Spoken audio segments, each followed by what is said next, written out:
Bismillahirrahmanirrahim. Assalamualaikum warahmatullahi wabarakatuh. Alhamdulillahirrahmanirrahim.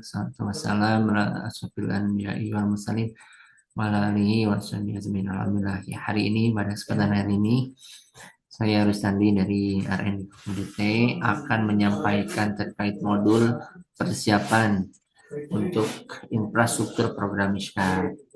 Saya namakan menjadi nomor modul 1 tentang persiapan infrastruktur program Mishkat, dengan yang kita akan coba bagi menjadi beberapa bagian ya, beberapa bagian.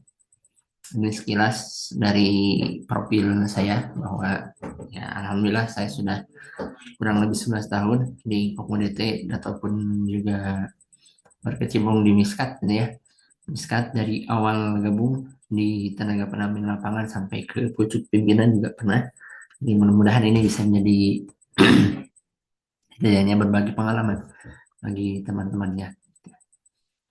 Modul ini akan saya bagi menjadi 4 bagian, yaitu ya, yang pertama adalah materi 1.1 tentang SDM, 1.2 tentang aset, 1.3 tentang pembiayaan program, 1.4 tentang profil program. Untuk video, setiap video akan saya sampaikan setiap satu materi. Jadi materi yang kali ini akan saya sampaikan yaitu tentang materi 1 tentang SDM. Oke. SDM yang dimaksud di sini adalah seseorang atau beberapa orang yang ditempatkan, ditugaskan secara khusus menjalankan teknis program Miskat dengan tujuan agar program bisa terkelola dengan efektif, efisien, dan sesuai dengan aturan pengelolaan yang berlaku. Jadi, salah satu persiapan infrastruktur yang paling pertama yaitu ketika kita mau membuat Miskat, maka harus ada SDM yang memang ditempatkan ataupun juga ditugaskan. Karena bagaimanapun program ini tidak akan jalan tanpa ada SDM yang masih nyambi gitu ya. Dari beberapa pengalaman ketika SDM-nya masih nyambi, misalkan menyatu dengan tugas yang lain tidak fokus, maka ya programnya juga akan stuck ya. Stuck, tidak akan maksimal. Maka harapannya dengan adanya SDM yang ditugaskan dan juga ditempatkan secara khusus, maka nanti takalnya dapat dengan efektif, efisien, dan nanti juga mereka bisa secara fokus mempelajari aturan-aturan pengelolaan yang berlaku. Untuk kualifikasi SDM kita coba di yang di samping kiri ya, samping kanan ya, bahwa idealnya dalam sebuah rangkaian program Miskat itu setidaknya misalkan di PT Peduli ada manajer program KP ataupun KPP.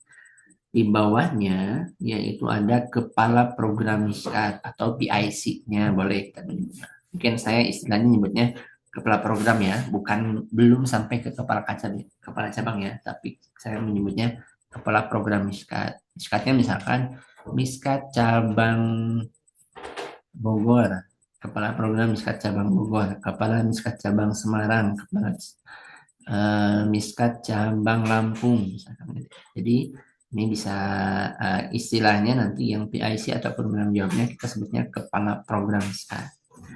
Idealnya di bawahnya ada dua orang, yaitu ada namanya tenaga pendamping lapangan atau TPL, atau mungkin kita lebih seringnya menyebutnya pendamping ya, pendamping. Apa sih bedanya dengan biasanya istilah petugas dengan pendamping? Kalau petugas itu kan lebih kecenderungannya seperti lembaga keuangan yang lainnya. Tapi karena kita ada di situ pembinaan, maka kita menyebutnya pendamping. Lalu yang kedua adalah admin keuangan. Nah, bagaimanapun tidak boleh misalkan adanya rangkap ya, misalkan lapangan sekaligus keuangan tidak boleh. Itu berarti kan orang yang melakukan dia juga yang membuat laporan. Itu secara manajemen tidak bagus karena tidak ada sistem kontrolnya. Harapannya memang ada admin khusus yang memang nanti berkaitan tentang administrasi, yang mengurus administrasi dan juga mengurus tentang keuangan. Struktur idealnya yaitu idealnya memang ada 3 SDM. Kepala program Miskat, ada tenaga pendamping lapangan, ada juga admin keuangan. Tapi misalkan ternyata cabang Data Pedulinya kurang siap nih. Misalkan harus kalau harus menyediakan ataupun membiayai 3 orang, hanya bisanya 2. Ya udah, tidak menjadi masalah walaupun 2 juga. 2 itu berarti nanti kepala program merangkap dengan tenaga pendamping lapangan dan yang keduanya adalah admin keuangan. Jadi kalau kepala program boleh merangkap sebagai tenaga pendamping lapangan. Kang Bais punten pangnututkeun. Untuk kepala program Miskat itu ada yang pertama yaitu ada laki-laki, yang kedua adalah usia 25 sampai 27 tahun, ada pendidikan S1, menikah dan belum menikah. Kelima, ini tidak merokok seperti Hasan Darut Tauhid, tidak ada yang merokok. Yang keenam, memiliki kemampuan baca Al-Quran dan wawasan agama yang baik. Yang ketujuh, memiliki kendaraan roda 2. Yang kedelapan, terbiasa bekerja sama secara tim. Yang kesembilan, terbiasa mengoperasikan MS Word, Excel, dan PowerPoint. Yang ke-10, ditambahkan pernah bekerja di DT atau pernah bekerja di lingkungan lembaga keuangan. Jadi, khusus untuk kepala program Miskan, ini idealnya adalah SDM yang memang sudah dari sisi usia sudah matang, ya. Dari sisi usia sudah matang. Yang keduanya memang harus bisa memimpin, ya, harus memimpin, terbiasa bekerja secara tim. Dan yang paling penting adalah terbiasa mengoperasikan full, ya, minimalnya MS Word, Excel, dan juga PowerPoint. Kenapa?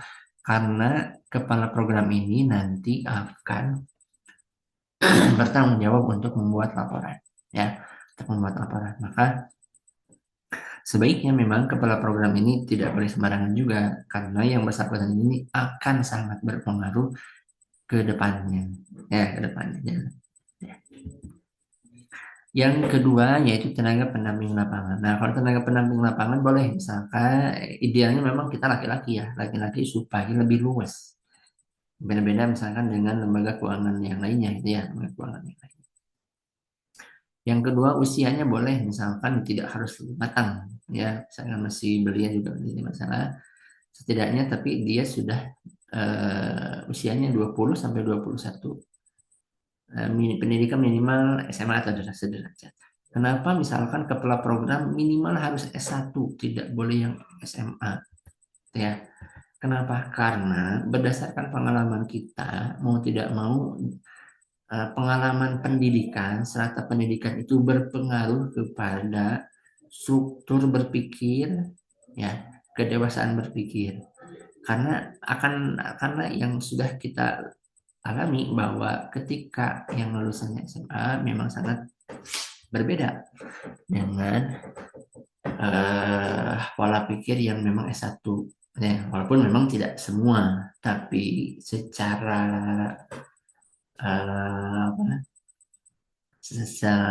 matematisnya, gitu ya, karena S1 ini pasti sudah ada secara pendidikan dan dari sisi kualitas pengajaran, ya, bukan kualitas pendidikan, kualitas pengajaran itu lebih struktur ini, ya, lebih terstruktur lagi.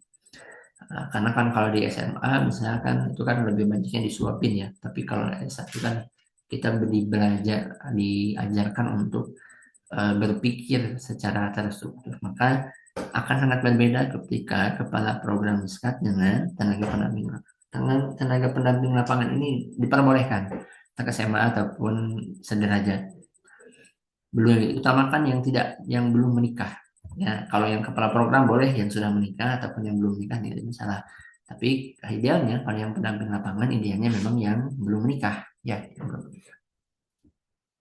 Lalu wajib tidak merokok. Yang keenam, memiliki kemampuan baca Quran. Kenapa sih harus ada kemampuan baca Quran? Karena mereka ini akan membimbing baca Quran anggota. Masa iya yang membimbingnya tidak bagus dalam baca Qurannya? Yang keduanya yaitu wawasan agama yang baik. Gitu. Walaupun kita nanti akan membekali modul, tapi setidaknya basic agama juga harus ada, ya. seragam harus ada. Walaupun mungkin nanti akan berbeda-beda. Tapi setidaknya untuk nilai-nilai inti, misalkan ketauhidan, itu harus sama. Ya, harus sama. Ataupun fikih-fikih yang memang cukup umum, nah itu harus diketahui. Lalu diutamakan pernah mengikuti program, terbiasa bekerja secara tim. Yang kesembilan diutamakan pernah mengikuti program. Kenapa harus bisa bekerja secara tim? Karena kita bekerja secara tim. Yang kedua harus supel. Jadi ketika terbiasa bekerja secara tim, maka secara otomatis dia pun juga akan memiliki karakter supel, mudah untuk bergaul dengan orang lain. Akan sangat sulit kalau pendamping ini sulit bergaul, tidak bisa bekerja sama, karena nanti dia akan memiliki kesulitan ketika akan melakukan pendampingan. Untuk admin keuangan itu kualifikasi yaitu idealnya adalah perempuan. Usianya boleh tadi 20 sampai 27 tahun. Pendidikan. Nah, ini kalau untuk pendidikan dan kalau yang pendamping lapangan itu kan boleh tuh SMA, mau MA silahkan sederajat, tidak jadi masalah. Tapi kalau untuk admin keuangan diutamakan harus SMK minimal jurusan akuntansi. Jadi kenapa harus ada jurusan akuntansi? Karena ini akan mengurus tentang keuangan. Karena nanti akan membuat laporan keuangan, raca, arus, kas, laba, rugi, dan sebagainya. Ya, maka admin keuangan ini wajib harus memiliki basic akuntansi. Ya. Yang kelima, yang keempat belum menikah. Yang kita utamakan yang belum menikah. Ya, kalau untuk yang staf yang di bawah, yang teknis. Yang di lima itu memiliki kemampuan baca Quran yang baik, walaupun tidak mengajar, tapi setidaknya nanti harus bisa baca Quran. Yang keenam, terbiasa bekerja secara tim. Tujuh, terbiasa mengoperasikan Word, Excel, dan PowerPoint. Nah, gitu. Lalu yang kedelapan, diutamakan pernah mengikuti program yang ada di RKI. Nah, jadi setiap dari kepala program, tenaga pendamping lapangan, dan juga admin keuangan, itu kita bedakan kualifikasinya. Tadi karena setiap posisi memiliki beban tanggung jawabnya masing-masing. Sehingga perlu adanya cara berpikir, cara bekerja, skill, pengetahuan yang memang lebih spesifik dibanding dengan posisi-posisi yang lainnya. Jadi setiap posisi memiliki keunikannya tersendiri. Ini adalah tanggung jawab dan juga tugas. Ya. Jadi kepala program itu memiliki tanggung jawab apa? Tanggung jawabnya bertanggung jawab atas seluruh pelaksanaan program miskat kepada anggota, para stakeholder atau pengambil keputusan ya, pejabat yang terlibat di DT Peduli dan pimpinan masyarakat, sedangkan misalkan RT, RW ataupun misalkan ketika kita dengan kepala desa mungkin harus bisa kita bertanggung jawab ke kepala desa juga misalkan. Jika misalkan kita dipanggil ya misalkan dia untuk menghadap kepala desa harus siap untuk bertanggung jawab. Tugasnya yaitu yang pertama membuat rencana kerja, yang kedua adalah melakukan pengorganisasian pekerjaan, jadi membagi ya, membagi job desk dengan teman-teman di bawahnya. Yang ketiga adalah melakukan aksi guna mencapai target kinerja, nggak bisa cuma hanya ya, berdiam diri saja ya, tapi nanti harus ada aksinya. Yang keempat melakukan evaluasi capaian kinerja. Yang kelima adalah memimpin, mendidik, melatih, mengawasi, dan memotivasi tim. Jadi sebagai kepala program juga harus bisa mendidik, ya harus bisa mendidik karena uh, mau tidak mau kalau teman-teman staf itu pasti akan melihat siapa pimpinannya. Ya, jadi baik ataupun tidaknya sebuah program ya kembali lagi sebaik apa si kepala programnya, mendidiknya. Tidak bisa kepala program itu hanya baik sendiri, tapi harus juga bisa untuk mendidik teman-teman yang dipimpinnya. Yang keenam, menangani permasalahan yang muncul dari SDM dan juga anggota, misalkan ada keluhan dan sebagainya harus bisa. Yang ketujuh adalah menyajikan laporan secara utuh kepada para stakeholder.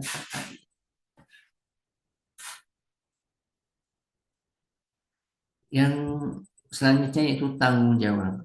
Bertanggung jawab atas pelaksanaan pelayanan kepada anggota yang dibidangnya untuk tenaga pendamping lapangan. Jadi tenaga pendamping lapangan ini spesifik bertanggung jawab atas pelaksanaan pelayanan kepada anggota yang dibidangnya. Misalkan ketika nanti ada beberapa pendamping, ya dia hanya misalkan pendamping A hanya misalkan tidak ada 100 anggota ataupun 200 anggota yang dibinanya, ya udah berarti dia bertanggung jawab atas 200 orang yang dibina. Tugasnya apa? Yang pertama adalah melakukan pendampingan rutin kepada anggota binaan. Yang kedua, menjadi fasilitator dalam menyampaikan informasi, kebijakan, pengajuan, hal lainnya antara lembaga dengan anggota binaan. Jadi, menjadi fasilitator. Tidak boleh seorang pendamping itu kecenderungannya ke anggota dan mengabaikan lembaga. Tidak boleh juga mengabaikan lembaga, mengabaikan anggota dan kecenderungannya ke anggota. Jadi tetap harus secara komprehensif bisa menjembatani keduanya, ya harus bisa menjembatani keduanya.